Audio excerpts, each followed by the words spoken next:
Hello and welcome. I'm Dr. Susan Hughes, and I want to say thank you for showing up again or showing up for the first time to the podcast, Sharpening Her Edge. This podcast is for women by women. We're talking about everything leadership, the things you don't hear about in the boardrooms. So, why do you feel so far behind, even when you're doing everything right? Have you ever ended the day looking back at what you did and still feel like it wasn't enough? Like somehow you're still behind, even when you were busy all day. Even though you had checked off things on that ever present list, and even though objectively you really got a lot done. That's one of the most common things I hear from high achieving women. And it's confusing, honestly, because on paper, your life works. You're responsible, you show up, you get things done. And yet, internally, it feels like you're constantly trying to catch up. And here's the thing I want to gently challenge today. What if that feeling isn't because you're doing something wrong? What if it's because you've been measuring yourself against the wrong standard? Because most of us were taught that productivity equals progress. That if we just manage our time better, we'd feel more in control, more accomplished, more enough. And here's what I see over and over again in my work. Women are extremely capable. They're trying to solve a capacity problem with time management tools. Now, those aren't the same thing. So let's slow down for a minute. I want you to actually think about your last 24 hours, not on your calendar, but your real experiences. How many decisions did you make? Not just big ones, small ones, constant ones. What to respond to, what to prioritize, what to delay, and what to carry forward. Now, layer on top of that, who were you responsible for? At work, at home, emotionally? And then ask yourself this: how much of this was visible? And how much of it did you carry quietly? It's really important because this is where the disconnect happens. Your output is visible, but your load is not. So when you look at all you accomplished, it never quite feels how you felt, and it never quite matches up to that. And that is the gap. Yeah, that creates the feeling of being behind, not because you didn't do enough, but because you're carrying more than what you're accounting for. This is the invisible math that no one teaches. It wasn't in calculus class. It certainly wasn't in trig. It wasn't in high school. It wasn't in college. It wasn't in medical school, grad school. They don't teach that aspect of math, do they? So instead of asking, why can't I keep up? I want you to start asking yourself, what am I carrying that isn't being counted? Because that question changes everything. Let me give you an example. A client I worked with recently, highly successful, leadership role, manage a team, managing a household, on paper, thriving,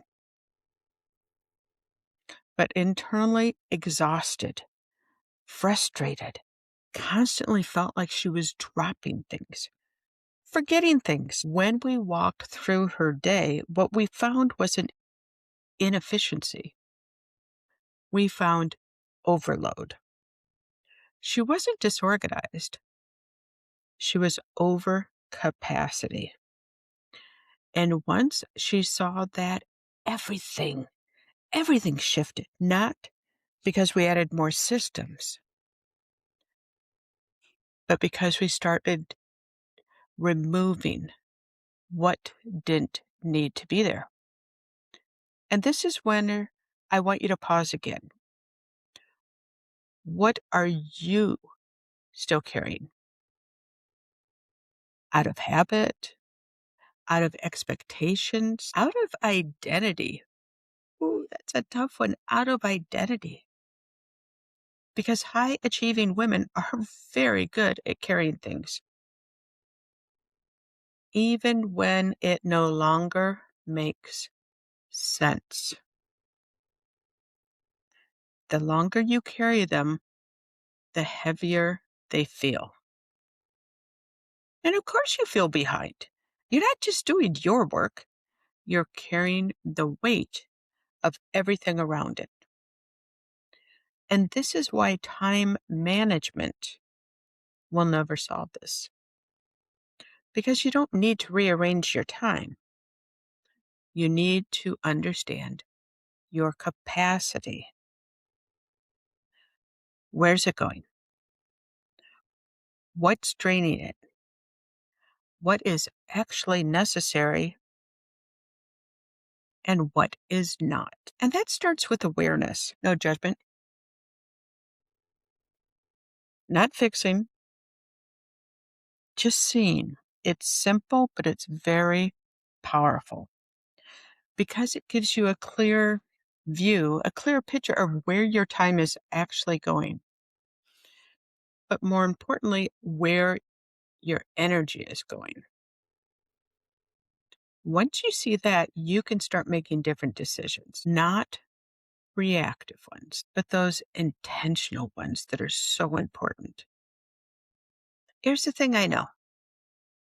You were never meant to carry this all alone. And you don't have to prove that you can. Oh, that was a hard one. We are trained, we are wired to not ask for or receive help. We're strong enough. We can do this on our own. How's that working out? I mean, seriously, how is that working out? Oh, exhausted ones. The thing is, you don't have to keep proving it to those around you. And I encourage you, I implore you to stop trying to prove it to yourself.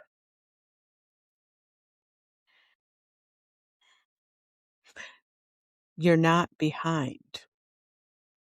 You've just been measuring yourself against a system that never, ever accounted for everything you do. And once you change the way you measure it, you can change the way you move. So, what do you think? What resonated with you the most? What things are you carrying? Are you learning a new type of math here?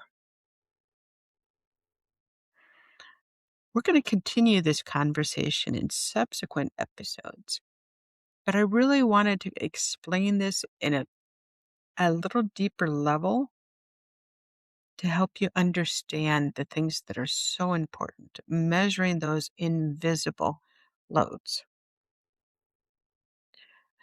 So thank you. Thank you for listening to Sharpening Her Edge. If this conversation resonated with you, I want you to follow the show.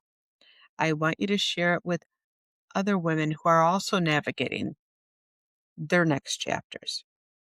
And if you're curious about capacity management and different patterns sharing shaping your leadership and capacity. Grab the free assessment in the comments. Remember, sometimes the most important thing we can do is sharpen our edge and learn to not just bounce back, but to be intentional and bounce highest.